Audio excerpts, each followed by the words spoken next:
Festa de Pentecostes. Eu disse para vocês que hoje é vermelho, é um momento festivo da igreja. É a descida do Espírito Santo. Pentecostes.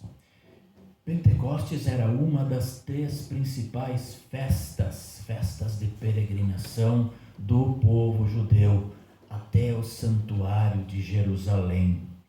Pentecostes era o que nós chamamos hoje festa da colheita. Sim, 50 dias depois da Páscoa, as pessoas peregrinavam novamente para Jerusalém para agradecer pela colheita. Eles levavam cereais, eles levavam trigo, eles levavam frutos da terra, eles levavam frutos do rebanho. Era o momento de agradecer a Deus, era a oferta de Pentecostes, as primícias da colheita. Era um agradecimento todo especial ao seu Deus. Deus não apenas concede e concedia vida, mas Ele também sustentava com o alimento, com a colheita. Pentecostes, o povo estava reunido em Jerusalém. Todas as pessoas, todos os judeus precisavam pelo menos uma vez na vida participar dessa festa, ou de uma das 3 principais festas. Os que moravam mais perto era com regularidade, mas aqueles que moravam longe, pelo menos uma vez na vida, iam até o templo. E vinha gente de todo lado. Então, a Líria leu para nós no livro de Atos, aquele monte de nomes de onde as pessoas vinham, o capítulo 2, que é o verso 9, e ali diz assim, todos os lugares, olha aqui, nós somos da Pártia, da Média, do Elão, da Mesopotâmia, da Judéia, da Capadócia, do Ponto, da província da Ásia, da Frígia, da Panfilha, do Egito, da Líbia e também de Cirene. E alguns judeus são de Roma, outros são de Creta ou da Arábia. Todos eles estavam lá de todas as partes do mundo para esse momento de agradecimento. E Deus escolheu esse momento, o momento de Pentecostes, para a descida do Espírito Santo. Deus Ele tem uma certa maneira de agir interessante. Ele aproveitava certas festas do Antigo Testamento e Ele dava uma nova roupagem para ela. A Páscoa, vocês estão lembrados? Quando Jesus foi preso, foi morto, era a festa da Páscoa. Os judeus lembravam aquela maneira espetacular que Deus os livrou da escravidão do Egito. Depois das 10 pragas, Moisés, com seu braço forte, com seu cajado, uma coluna de fogo durante a noite, uma nuvem durante o dia, os guia para a terra prometida. Então a libertação foi depois da 9ª praga, a 10ª praga, foi a morte de todo o primogênito do Egito, e então o faraó liberta o povo de Deus da escravidão. E ele pediu para que comemorasse isso todos os anos. E lá estava no dia da Páscoa, gente de toda parte do mundo, exatamente desses lugares aqui, para comemorar a salvação da escravidão do Egito. E neste dia, Deus entrega o seu filho à morte, para que o povo comemore não uma simples escravidão de um povo, de uma nação, mas que o povo comemore a salvação eterna de todo aquele que nele crê, no Cordeiro de Deus que tira o pecado do mundo definitivamente. Lá naquela noite no Egito era um animal sacrificado, colocado na porta, porém agora é o Cordeiro de Deus, aquele que carregou a cruz pesada, humilhante, e foi pregado. 50 dias depois, estava lá o povo novamente. Logo depois da ressurreição, Jesus apareceu aos discípulos, ficou 40 dias com eles. Na quinta-feira da semana passada, Ascensão. Ali Jesus subiu ao céu. Definitivamente. Eles tiveram a grande decepção da separação do seu mestre por ocasião da crucificação e uma grande decepção e tristeza no momento em que Jesus, falando com eles, começa a subir e é levado ao céu. E aquilo que a gente confessa, Ele está sentado à direita de Deus Pai, governando o mundo. Como Deus é Espírito, Ele está em toda parte. Os discípulos agora estão trancados, porque Jesus, na sua ascensão, disse: fiquem em Jerusalém e aguardem a descida do Consolador. Por que Consolador? Ora, eles estavam perdendo pela segunda vez o seu mestre, o seu professor, o rei. Uma segunda decepção, uma segunda separação. A gente sabe que quando a gente perde um ente querido, tudo que a gente precisa é um consolo. A gente quer o consolo. E Jesus diz aos discípulos: eu vou, mas eu vou enviar o Consolador. E Ele então manda que eles fiquem esperando. E eles esperam. Mal sabiam eles quantos dias seria essa espera. Foram 10 dias. Deus aproveitou a festa de Pentecostes, onde pessoas de todo o mundo podiam ver as maravilhas que a descida do Espírito Santo iria fazer com aqueles discípulos. Tanto que eles viram os discípulos falando a sua própria língua. Vamos ver quantas línguas poderiam estar aqui, a Frígia, a Panfília, o Egito, a Líbia, Creta, a Arábia, os árabes, a língua árabe. E eles estavam ali para festejar o Pentecostes, para trazer a sua oferta, mas de repente saem daquela casa os discípulos falando na sua língua. O árabe viu um dos discípulos falando árabe. Ele disse: olha, ele está falando a minha língua. Como sendo ele judeu? Ele é daqui? Ele é um simples pescador. O outro viu outro discípulo falando outra língua. Ele disse: mas como pode ser isso? Eu sou do Elão, eu sou da Mesopotâmia, e ele está falando a minha língua. O que está acontecendo? A Líria leu que alguns achavam que os discípulos estavam bêbados, mas era 9 horas da manhã. Não era comum as pessoas beberem à noite e amanhecerem. Hoje é, mas antigamente não. Eles estavam então testemunhando a descida do Espírito Santo. Foi isso que Pedro falou bem alto. Agora, qual é a diferença de quem tem o Espírito Santo e de quem não tem o Espírito Santo? Aqui ela é bem visível, principalmente com Pedro. Quem foi Pedro antes do Espírito Santo e depois do Espírito Santo? Pedro, há 50 dias atrás, por ocasião da prisão de Jesus, poucas horas antes, Jesus pergunta: Pedro, tu me amas? Sim, eu te amo. Pedro, tu me amas mesmo? Sim, tranquilo. Pedro, tu me ama mesmo? Aí já Pedro desconfiou. E amargamente ele viu que o amor dele não era suficiente para com seu Salvador. Horas depois, Jesus foi preso no Getsemane. Os discípulos tinham que ficar cuidando, tinham que ficar vigiando, dormiram. Jesus foi preso. Os discípulos correm. Pedro foge. Jesus, quando estava sendo julgado, uma criada chegou até Pedro e disse: mas você é um seguidor de Jesus. Como se ela dissesse: não, você também tem que ser preso. Pedro nega Jesus 3 vezes e o galo cantou. Esse é Pedro, medroso, humano por demais da conta. Mas Jesus disse que eles seriam transformados e que eles iriam testemunhar e que o Consolador traria na boca deles a palavra de Deus, iria destravar as suas línguas. Tanto que aqui, nesse momento, na descida do Espírito Santo, os discípulos saem Eles perdem o medo de ficarem trancados numa casa. Lembra que eles estavam trancados quando Jesus chegou, Tomé não estava? Era um bando de medrosos. Mas o Espírito Santo enche eles de sabedoria, destrava a língua, enche eles de poder. Os apóstolos saem dali. O livro de Atos continua dizendo que eles fizeram sinais, milagres, prodígios, coisas maravilhosas.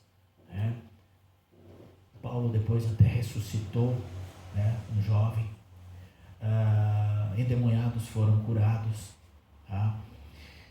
Muitos sinais foram feitos com a presença do Espírito Santo na vida desses discípulos agora enviados e apóstolos.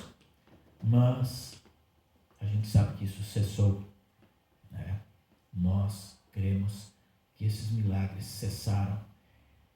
Cessacionistas nós somos. Cessou. Enquanto que tem igrejas pentecostais por aí que querem novamente colocar na sua fé, na doutrina da sua igreja, de que esses sinais estão presentes na igreja. Nós não acreditamos nisso. O Espírito Santo, ele age hoje na nossa vida. Pastor, como eu sei que o Espírito Santo age na minha vida? Aí nós precisamos ver como ele age. Você quer saber se o Espírito Santo está agindo na sua vida? Os primeiros discípulos, agora apóstolos, falaram em línguas, porque Deus tinha naquele dia um propósito de fazer com que cristãos, judeus do mundo todo, vissem aquele momento maravilhoso, a descida do Espírito Santo, onde os discípulos nos próximos dias, na festa de Pentecostes, testemunharam o nome de Cristo, o Cordeiro de Deus que tira o pecado do mundo. E muitos desses aqui que visitavam Jerusalém ouviram essa mensagem. E diz o texto que no final do dia, 3.000 se converteram do mundo todo. O Evangelho de Jesus Cristo foi levado por todos esses lugares aí que a Líria leu. Olha como Deus age. Deus aproveita oportunidades, Deus aproveita momentos, Deus aproveita festas. Todo momento é momento para pregar, para que as pessoas ouçam o Evangelho puro. E o Espírito Santo deu esse poder. Ele dá esse poder para nós também hoje, dá no batismo. Hoje de manhã nós tivemos batismo lá em Condor. A Ana Laura Kuhn, ela recebeu o batismo. O Espírito Santo fez morada nela. Então os padrinhos, nesse momento, vão regar, vão fortalecer a sementinha da fé, para que o Espírito Santo, então, permaneça com ela, fortalecendo a sua fé e a trazendo para a salvação eterna. Mas pastor, como eu sei que o Espírito Santo está comigo? Será que eu preciso falar línguas estranhas? Será que eu preciso pular? Será que eu preciso me atirar no chão? Preciso fazer milagres ou coisas extraordinárias? Muitos pentecostais acham que precisam fazer ainda hoje. O apóstolo Paulo diz que não. Falar línguas estranhas não tem nenhum sentido se você não sabe o que elas significam e os outros não entendem. Como eu sei que eu tenho o Espírito Santo? Aí eu preciso ir para Gálatas, Efésios, Filipenses, Gálatas, no capítulo 5, no verso 22. Gente, vocês querem ver o Espírito Santo na vida de vocês? Vocês têm o Espírito Santo? Sim. Olha o capítulo 5, verso 22. Ele vai mostrar frutos. Ele vai mostrar sinais na vida de vocês. Vou ler aqui. No nosso primeiro hino que nós cantamos, a última estrofe, ali mostrou os frutos. Mas, diz o apóstolo Paulo, o Espírito Santo de Deus produz na nossa vida amor. Vocês amam? Amam? Marido, você ama a sua esposa? Esposa, você ama o seu marido? Filhos, você ama os seus pais, seus avós? Amam mesmo? Vocês têm o Espírito. O Espírito é amor. Amem. Amem o seu cachorrinho. Cuidem bem dele. Amem o seu gatinho. Amem o seu jardim, as suas flores, a natureza. Amem o seu trabalho. Ame o seu emprego. Tem um monte de gente querendo teu lugar. Ame o seu trabalho. Ame. Então, o fruto do Espírito é amor. Fruto do Espírito é alegria. Vocês estão alegres ultimamente? Vamos confessar que a gente está meio triste, né? Está meio chateado, com a cara meio, né? Também atrás das máscaras, né? A gente não consegue mais ver o sorriso das pessoas. Parece que está todo mundo triste. Então, a alegria, né? Um bom dia todos os dias, uma boa noite, hein? O Márcio às vezes vem quando eu chego aqui, o Márcio já está aqui, eu dou um berro ali na porta, boa noite. Tudo melhora com um bom dia, uma boa noite, né? Você dita um rumo diferente aos acontecimentos. Alegria, né? Pastor, mas não dá para ser alegre. Alguém me falou esses dias nessa pandemia e tal. Eu, olha, se tu está reclamando da pandemia, é porque tu está vivo. Tem muita gente que não pode nem reclamar. Alegria, né? Nós somos alegres, sim. Temos momentos e podemos ficar tristes às vezes. Às vezes eu fico também. Né? Mas a alegria. O que mais diz aqui? A paz. Hein? A paz. Vocês lutam pela paz? Ou vocês estão sempre querendo a discórdia, querendo colocar empecilhos, colocando uns contra os outros? Não, né? A gente busca a paz. Vamos buscar a paz no nosso lar. Está aqui. Paciência. Paciência é um dom, né?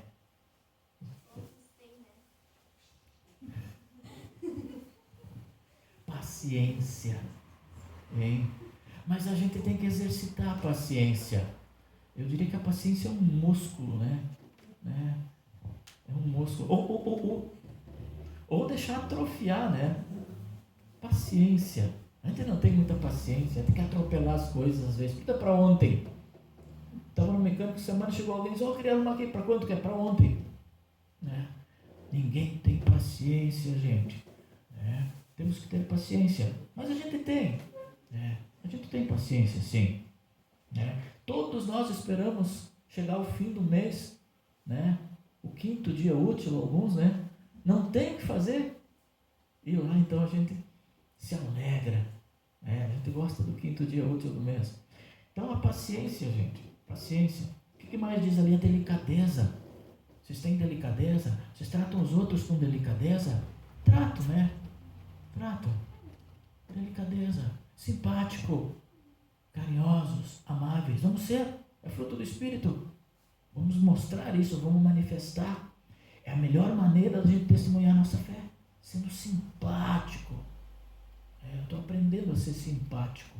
Eu não era muito simpático. Eu não era. Elogiar as pessoas. Elogia. Elogia. Elogia por elogiar. Acha a sua roupa, mas diga, olha que coisa mais linda. Nem que não é, mas a pessoa fica alegre. Porque o feio, o bonito, está na nossa cabeça. Ele não existe. Delicadeza. Elogiem. Sejam delicados. Como eu escutei esses dias, mais delicado do que um hipopótamo numa loja de porcelana. Bondade. Vocês têm sido bons. Vamos fazer o bem, né? Bem, bom. Vamos fazer o bem. Então, bondade. Vamos tratar bem os nossos vizinhos. Vamos tratar com bondade a nossa família. E também fidelidade, diz ali, ó. Vocês têm sido fiéis. Fiéis um para o outro. Fiéis no seu trabalho. Fiéis no horário. Fiéis nas suas promessas. Fiéis na sua oferta. Na igreja. Fiéis nos seus estudos. Vamos ser fiéis. Fidelidade. A gente está tendo bastante aula online agora, e a gente sabe que o aluno no outro lado não está nem, ele desliga a câmera, vai dormir, o professor fica ali falando tipo bobo. Está acontecendo muito isso. Eu falava ontem com o Marcelo, comecei a instrução online, mas não dá certo isso. Não dá. Melhor é olho no olho. Tivemos hoje de manhã lá no culto, é melhor. Nada como um olho no olho. Vamos ser fiéis. que mais diz aqui, ó? Humildade. Vocês são humildes? Vamos ser humildes. O negócio é ser humilde. Somos humus, somos terra. Nós vamos voltar para a terra, nós somos pó. Ninguém é mais do que ninguém. Não tem jeito. Então vamos ser humildes e vamos ter domínio próprio. É difícil. Eu falei uma vez para vocês aqui que quem é que gosta de tomar uma cortada no trânsito? Você já abre o vidro, já diz um palavrão, já levanta o dedo do meio. Quando não vai atrás, busca ele, passa por ele, dá uma cortada nele também. Isso se o teu carro é potente, né? Não leva a lugar nenhum fazer isso. Vamos nos dominar, né? Se você tem paciência, você vai ter domínio próprio. Se você, um puxa o outro, aí são os frutos do Espírito. Todos nós temos esses frutos, mas às vezes a gente não exercita. Aí o Espírito Santo permanece contigo. Vamos exercitar esses frutos do Espírito. Então, gente, nós temos o Espírito Santo. Ele nos dá força para nós testemunharmos. E essas nossas ações de amor, de bondade, de domínio próprio, de alegria, de paz, de paciência, elas testemunham o nome de Deus. Jesus foi aquele que dominou-se em todos os sentidos. Não há alguém maior em exemplo de bondade, de domínio próprio, de amor, de paciência, de delicadeza. Jesus apenas uma vez fez um chicote. Ele foi um pouco indelicado, mas ele teve a autorização do próprio Senhor. Diante das injustiças, ele às vezes nos deixa ser um pouco indelicados. Que Deus abençoe todos vocês e que o Espírito Santo produza o amor, a alegria, a paz, a paciência, a delicadeza, a bondade, a fidelidade, a humildade e o domínio próprio em cada um de vocês, em todos nós, para a glória de Deus. Amém? Nos coloquemos de pé. Que a paz de Deus, que vai muito além do nosso entendimento humano, que ela guarde os nossos corações e mentes